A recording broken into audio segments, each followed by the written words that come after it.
Hello chess fans, today we're going to look at my round 4 game against a 1600 opponent, and this was the point at which accelerated pairings had stopped, so I played an opponent who also had 2.5 points, even though my 2.5 points were with a performance rating of like 2300, while my opponent's was with a performance rating, I think, of 2000, so my opponent wasn't doing that bad for themselves to this point. But I started off with e4, e5, knight f3, knight c6, bishop e5, I went for the Ruy Lopez. And here my opponent went for d6, which d6 honestly I think can be considered an inaccuracy in this point in time, because of the fact that d6 is not a very good move because it allows d4. And the reason why after a6, bishop a4, d6 is a much better move is because after d4 you have the move b5 here and knight takes d4. And after something like takes, if we were to take here, attacking the queen moves out of the way somewhere, and then we trap the bishop. This is called the Noah's Ark track. I might have went a little bit too fast over that, but it's a common trap. So basically d6 is not a good move. You're supposed to go a6 first. Okay, so I went for d4 and my opponent went for bishop d7, which is fine. Here I went for knight c6. Now I probably could have got a bigger advantage with either something like d5 or c3, or even takes here. For example, takes and now knight c6, and now threatening to take here. And if you look at it, they don't really have an easy way to defend that. So, yeah, that could have been better, but I went for knight d3, and this transposes after a move like this to a position that I knew pretty well. This is like pretty much the old Steinitch with e takes, knight takes, and then bishop d7. So if you're wondering how that would happen, instead of bishop d7, they would take, and now they would play bishop d7 because we're threatening a double attack, and that would make a lot more sense. So I knew that position. Oh, sorry.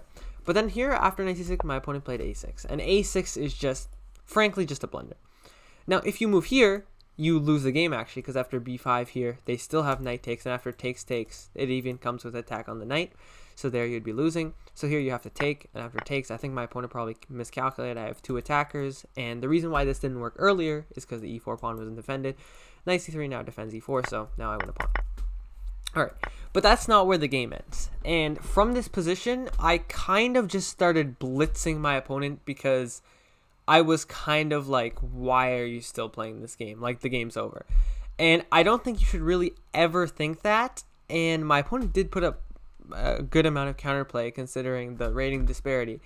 But yeah, I definitely should have tried to end this game not quickly, but instead I should have tried to end this game quickly in terms of chess moves instead of on the board, because at this point the next 30 moves basically for me till the end of the game maybe took me 10 minutes at most, even though the game was 2 hours. So here, no matter what, I'm winning the bishop pair back because I gave up the bishop pair. So my opponent goes here. I mean, they can do that. I think this is maybe slightly better to get the knight out, but I took, and here maybe I should just castle or go like king e2 or something like that just to connect the rooks. But instead I went for a3, stopping bishop b4. My opponent went g6. I went bishop d2, bishop g7, castles. I'm just pretty much just developing my pieces here, knight e7. And here's the first point where I went for a little bit of a questionable move. So what I was thinking is after bishop f4, rook takes d8 is what I was thinking would happen. After rook takes d8, there's no way pretty much to defend this pawn here. If you notice, like if c6, we can play the move. Either we can play e5, knight d6, like this, or we can immediately go for knight here, knight there, and there would be no way to defend b7. So I calculated that, and I decided that, okay, there's no way you can do that. And so then what I then thought he would do is that I thought he would have to play king d8. And then after something like takes, I thought after rook d1, king c8, knight d5, we would be trading more pieces, and I thought this would be easier to win. And yeah, trading more pieces when you're out material is good. Now, what I completely missed is I forgot the fact that my bishop was defending here. So after takes, I was like, oh, I kind of messed up a little bit. So here my opponent went for knight c6, which I think is an okay move. It's not a terrible blunder. And here I made probably a bad move, because here I went for bishop h6. I just wanted to prevent him from ever castling, but I mean, he can't even castle in the first place because, okay, let's say I play nothing and then he goes takes, and castles.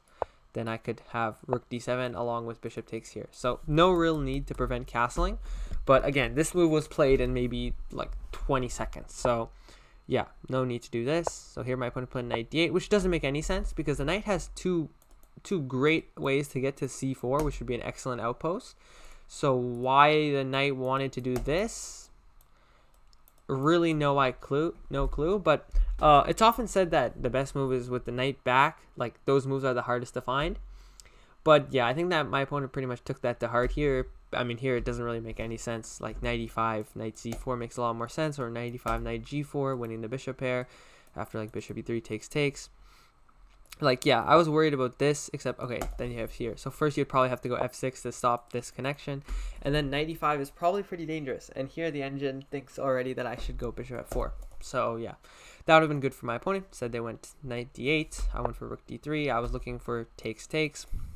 My opponent went knight e6, which sort of traps my bishop, but my bishop is also dominating the knight. They wanted to play here. I doubled up. And here my opponent played knight c5, attacking my pawn and my rook, so I have to take. Oh, sorry, I didn't take. I went for rook d4 because I had to defend the pawn. Taking, I think, is less good because after knight takes, they get their knight to e5. And, okay, I could go for bishop g7, something like this, but then after something like c5 or a move like g5, they're getting more outposts, and this position is becoming more and more unpleasant. So instead, my opponent went king e7, and I went for bishop g5.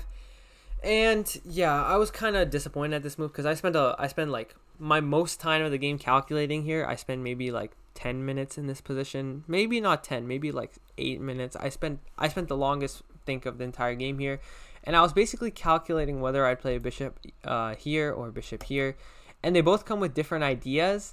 But like the main one was that bishop g5 just comes with the idea that, okay, bishop g5, he has to go king e6, and you'll see why in a reason. And then I couldn't see anything from here. So for a long time, I was calculating f4. But then I thought after rook takes d4 that I'd lose this pawn. Because if I take with the rook, then my opponent can go for something like f5. And, okay, I mean, my opponent has a lot of counterplay, especially with this amazing knight here. Engine said that would be equal, so I didn't think f4 was good. So then I thought, okay, I might as well keep e4 defended with f3. But then I don't really see how I'm supposed to make progress. And then my opponent plays this in like 20 seconds or like maybe 1 minute at most, and just take your time to see if you can find the tactic here for white. It's really not that hard. I don't think my opponent should have probably missed this. Maybe this is like a 1600 tactic on lead chess, but yeah, it's removing the defender. The knight and the king are defending the rook, and we have two attackers. So how do we get rid of one of them? Can't get rid of the knight, but we can get rid of the king. So we can go takes here. And after takes. Okay, I'm up 2 pawns now. My opponent goes rook e8, attacking my pawn. And here I could take. He takes here, I take here, he goes here. But like no need to do any of that. I just played f3, and after rook e7, takes f4. My opponent actually resigned in this position, which I didn't really expect because, I mean, you can still play on from this position. It is like there's no chance at all that my opponent could have got a draw here. It's a pretty easy win. All you have to do is just pretty much get the 2 passed pawns here. For example, let's say this happens. I don't know, like king here, takes. All you need to get is this position, and the king is stuck because if the king ever takes this one becomes a queen, and the king can never take this one. So now your king can just walk all around the board, capturing these pawns, or I can go ahead and capture all these pawns and then eventually win. So yeah, it would have been a pretty easy win. And yeah, basically that's how I beat a 1600 without really doing much. I mean, in this game, if we notice, I don't think I played any hard moves at all. All these moves are really easy. I think 1400 could have probably played this same game.